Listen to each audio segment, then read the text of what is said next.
Kwa majina yangu naitwa Michael Saja, ni dietitian au mtaalamu wa lishe na tiba lishe kutoka hospitali ya Kairuki.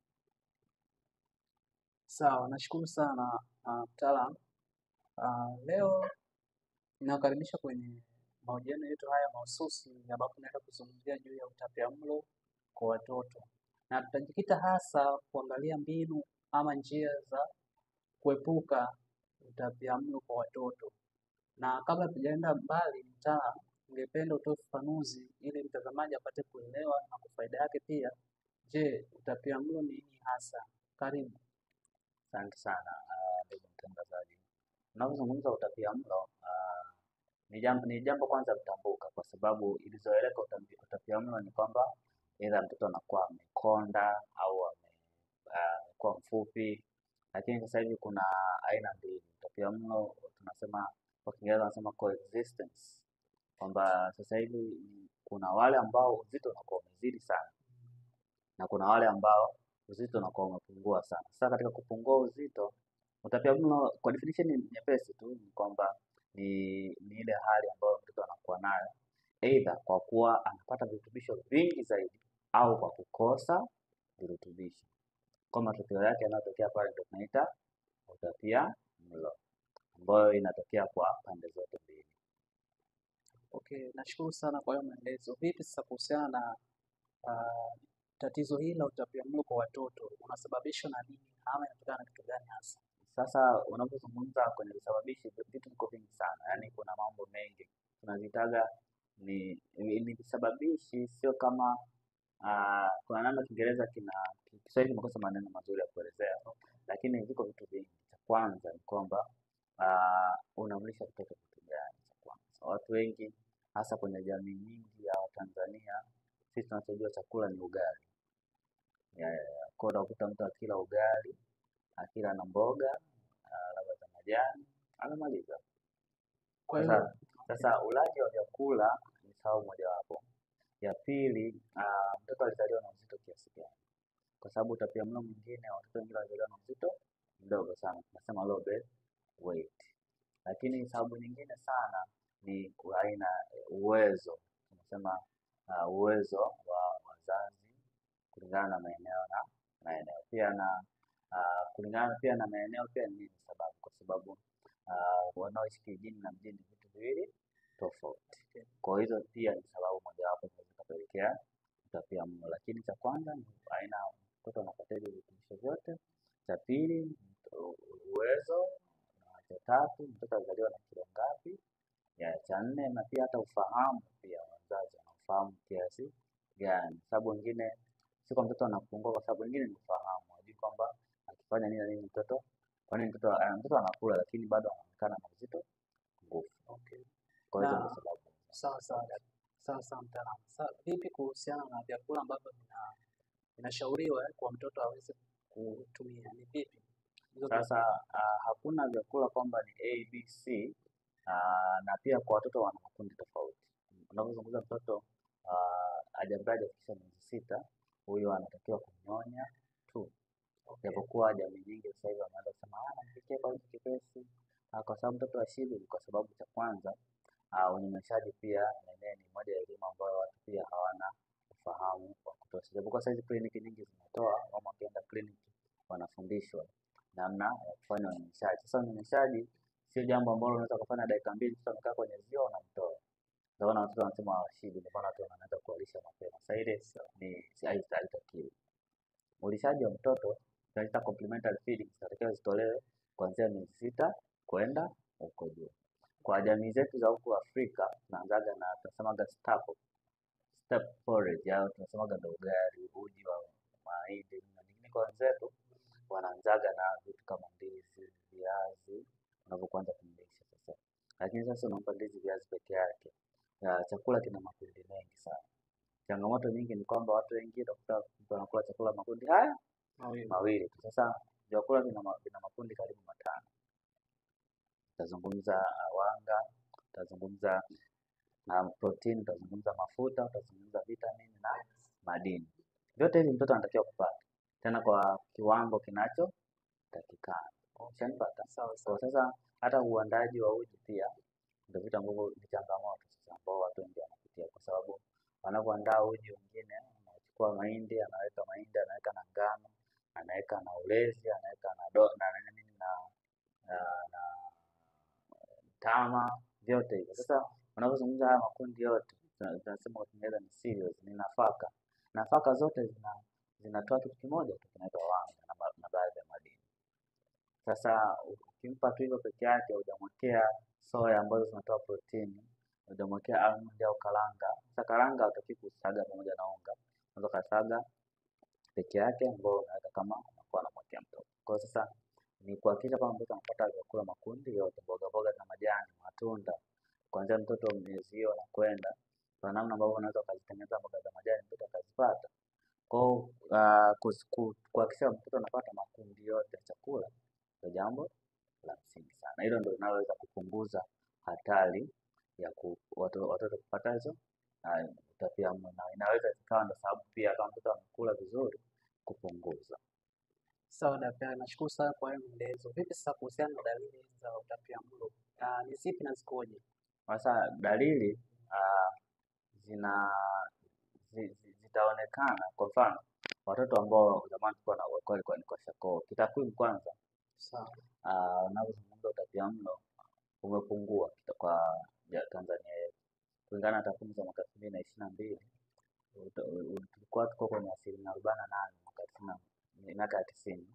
Sasa hivi tumefika 30%. Kwa kuna umepungua sana utapiamlo, na utapiamlo una makundi kama manne, ambayo ni kuna kwanza ni kukonda, kuna kufupika, kuna Kiswahili kinakosa maneno mazuri, tunasema wasting, stunting, underweight, halafu na ya mwisho tunasema ni overweight. Mtoto anakuwa na unene uliopitiliza. Yaani ukienda kwenye ile chati za watoto wanazoenda kliniki, unaanza kuona. Sasa kwenye chati zile za kliniki ukianza kuziangalia pale, zile rangi, zina kijani, zina njano, zina nyekundu, hapo juu kuna ile kijivu na nyeupe. Sasa mtoto anatakiwa kuishi kwenye kijani pale. Kijani ndio kiashiria cha kwamba mtoto yuko vizuri, si ndivyo? Sasa kwa watoto ambao kwa zile dalili zinazoonekana kabisa, ndio kwanza ngozi. Cha kwanza ngozi inakuwa kuna namna ambavyo ukivuta inakuwa hairudi kama watoto wengine wa kawaida. Nywele zinakuwa rahisi kuvutika, yaani unaweza kunyofua nywele za mtoto. Hizo ni dalili moja kama mtoto ana kondefu. Wengine wanapata tumbo linakuwa kubwa sana. Wengine kama yani anakuwa wanasemaga anxiety, anakuwa kuna hasira mtoto analia sana. Kwa namna hiyo pia ni kujua kama mtoto pia anapata hizo shida ya hizo za utapiamlo. Sasa wengine sasa ndio ile mtoto kadogo kilo za mtu mzima, na yenyewe pia ni dalili moja wapo. Kwa sasa tusielemewe tu kwenye upande wa chini huko na tunasahau huko upande mwingine, kwa sababu yote yana madhara kwa miaka ijayo. Na madhara sasa madhara hizo zikoje? Sawa, kwa uzito ulioko chini, mfano mtoto ambaye anakuwa na uzito ulioko chini, hata uwezo wake wa kufikiri pia, ukuaji wake wa uwezo wa kufikiri unapungua. Pia hata performance akiwa hata shule zinafanyaje pia zinapungua, na pia hata anapozidi kukua huko mbele, hata kwenye masuala ya uzazi, kwenye masuala ya afya tu kawaida, pia anakuwa kwenye shida sana, na pia anakuwa kwenye changamoto ya kupata magonjwa ya mara kwa mara. Kwa sasa hizo ndo changamoto zake. Na sasa kwa watoto wanene sana ndio wanaishia kupata magonjwa ya pressure, sukari.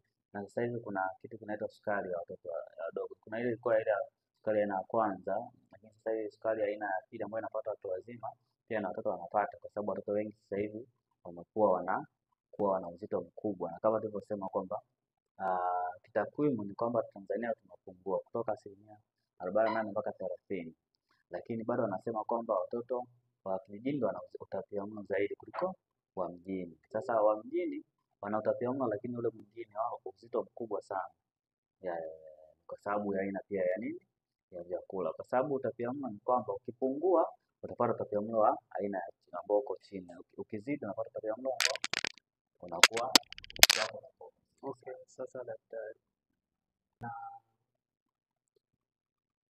kuhusiana na takwimu sasa, kiujumla kitaifa ikoje?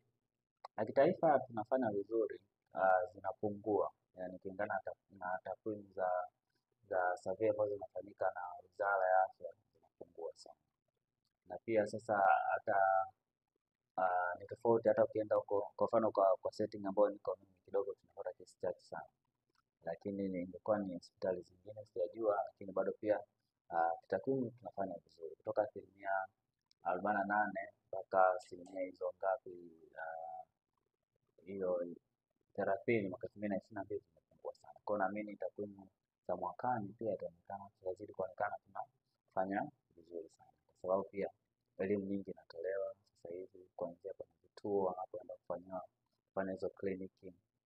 Wazazi wanafundisha kuanzia kipindi cha ujauzito. Okay.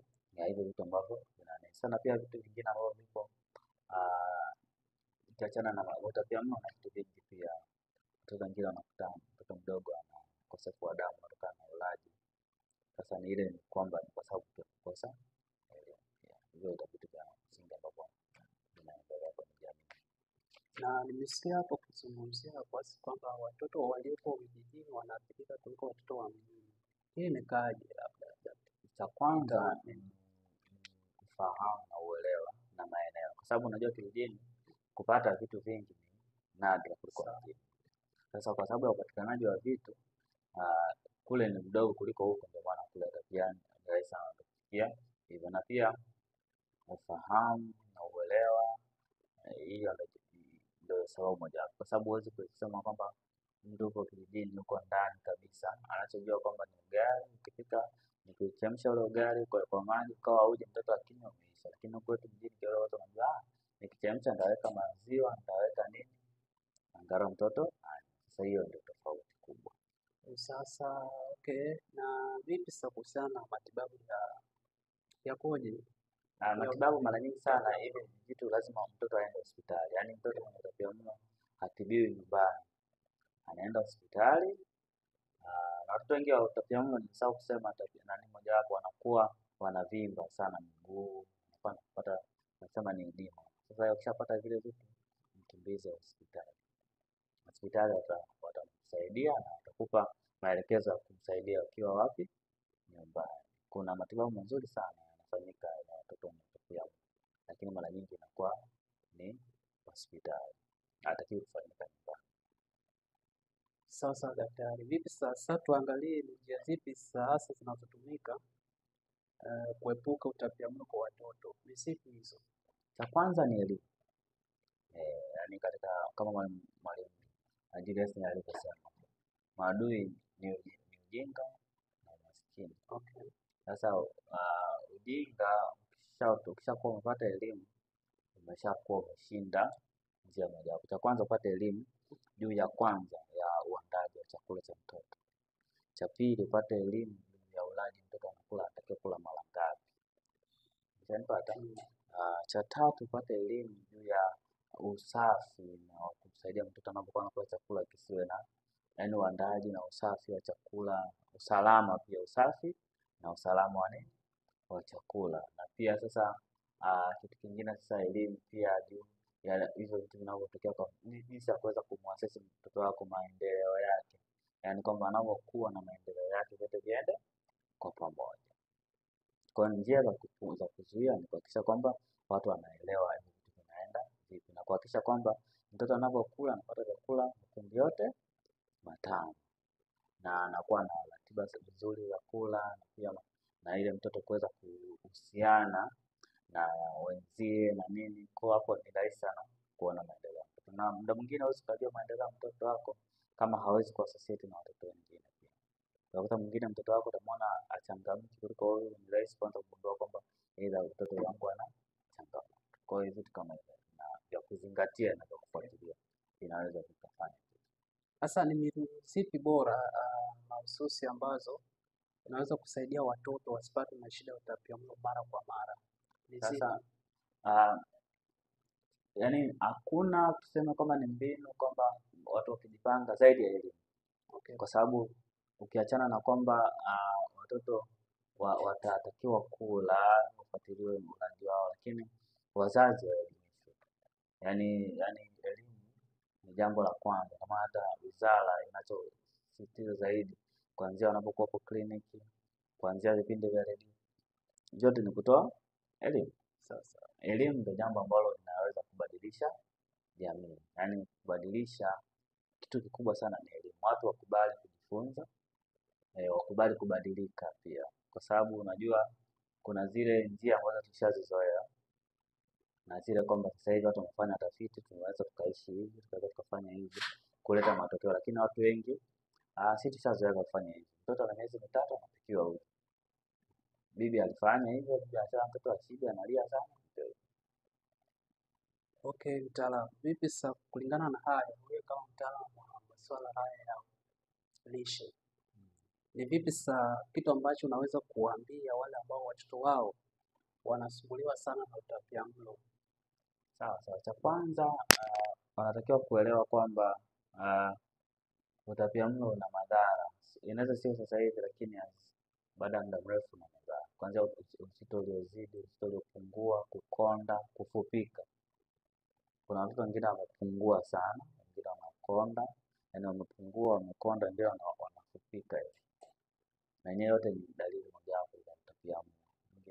Kuwa mfupi kuliko, yani umri wako na urefu haviendani sawa, hiyo ni dalili moja ya utapiamlo pia. Yani ni kitu cha kufuatilia. Sasa mimi naweza nikasema cha kwanza ujifunze kwamba chakula ni makundi haya matano, kuanzia kwa mtoto. Mtoto akimaliza akianza ile tu level ya kwanza kula chakula, makundi haya matano ni mtoto apate. Yani kwenye makundi ya chakula ambayo yanajulikana yale matatu: wanga, protini na mafuta. Sasa katika wanga utakutana kuna mboga za majani, kuna matunda na baadhi ya matunda yatakupa na mafuta, na baadhi ya mboga zitakupa na protini na nini na nini. Kwa cha msingi cha kupambana nayo ni kwamba kuhakikisha kwamba watu wanakula hayo makundi yote. Na cha pili ni kwamba ratiba za mtoto kula ziwe zinafanana. Ya mtoto ana muda wake wa kula na muda wake wa kupumzika. Ni vitu vya kuvizingatia. Vinapokuwa endelevu ndio vinapokuwa na faida. Faida haiji kwa kufanya kitu mara moja vizuri. Faida inakuja kufanya kitu kwa usahihi kila siku, hata kama ni kwa udogo, lakini ile uendelevu ndio unaleta matokeo ambayo yanaweza kukaa pia. Na hiyo sasa iwe ni tabia ya wazazi kufuatilia ulaji wa watoto wao. Unajua sasa hivi wazazi wako busy na kazi, wengi wamewachia wadada wa kazi, lakini sasa kumwachia mdada wa kazi ni jambo zuri, lakini wewe kama ufuatilia maendeleo ya mtoto wako, ndio hivyo wengi watakuwa wanaishia mwana amelazwa wale wanaichi, mara kesho anaichi, mara kesho kutwa anaichi, wote kitu sio sawa. Kwa hiyo mimi ushauri wangu ni kwamba ulaji wa mtoto unatakiwa tuchukulie serious sana, kwa sababu madhara mengi hata kama isipopatikana sasa hivi, ndio atakapokuja kuwa mtu mzima ndio kuna madhara ya pressure, sukari na magonjwa mengine mengi. Kwa hiyo ni jambo la msingi sana kulizingatia. Sawa mtaalamu. Sasa labda kwa kutamatisha, mtaalamu, na kwa anaye kusikiliza kwa sasa hivi, ni ushauri upi au wito gani mahususi unaweza kutoa kwa jamii kiujumla juu ya swala zima la utapiamlo ili waweze kukabiliana nayo na kuiweza kuiepuka? Sasa kwa mimi ninachoweza kuambia jamii, kwa sababu tunakutana na watu wengi, nakutana nao mama wanaita watoto wao hapa, naangalia mtoto. Cha kwanza tukubali kujukumika, yani kwamba mtoto ni jukumu lako, yani kwamba mtoto sio jukumu la dada wa kazi. Sasa wamama ndio tunajua kwa upande mkubwa, baba wenyewe kazi yao kuhakikisha kwamba vitu vinapatikana, lakini kuhakikisha mtoto anakula vizuri, maendeleo yake ni mazuri, ni kuhakikisha kwamba tukubali kubeba majukumu. Yani tusiwaache watoto wakue tu, tuhakikisha kwamba wanakuwa vizuri. Kwa hiyo jambo langu la msingi sana kuambia wazazi, kuambia jamii kwamba tukubali kwamba watoto ni majukumu yetu na tuyafanye. Sawa mtaalamu, na ninakushukuru sana kwa muda wako, na ningependa unikumbushe unaitwa nani, unatokea wapi, na kwa faida na anaye kusikiliza kwa sasa hivi. Kama nilisema, mimi naitwa Michael Saja, ni dietitian au mtaalamu wa lishe na tiba lishe kutokea hospitali ya Kairuki au Kairuki Hospital, Dar es Salaam. Nikushukuru sana kwa muda wako mtaalamu, na Ninakutakia wakati mwema, karibu tena katika siku nyingine. Asante sana.